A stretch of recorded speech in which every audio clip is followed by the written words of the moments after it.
తిరుపతి తొక్కిసలాట ఘటన తీవ్ర విషాదాన్ని మిగిల్చింది.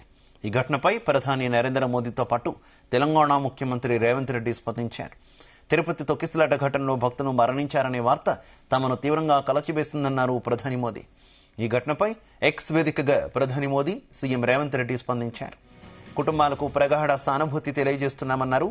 అలాగే క్షతగాత్రులకు మెరుగైన వైద్య సదుపాయం కల్పించాలని కోరారు. తిరుపతిలో తొక్కిసలాటలో 6 మృతి చెందారు. వారిలో 5 మహిళలే ఉన్నారు. వారిని నర్సీపట్నంకు చెందిన బి నాయుడుబాబు, విశాఖకు చెందిన రజని, లావణ్య, శాంతి, కర్ణాటకలోని బళ్ళారికి చెందిన నిర్మల, తమిళనాడు సేలంకు చెందిన మల్లిక మృతి చెందినట్టు గుర్తించారు. తొక్కిసలాటలో మరో 40 మందికి గాయాలయ్యాయి.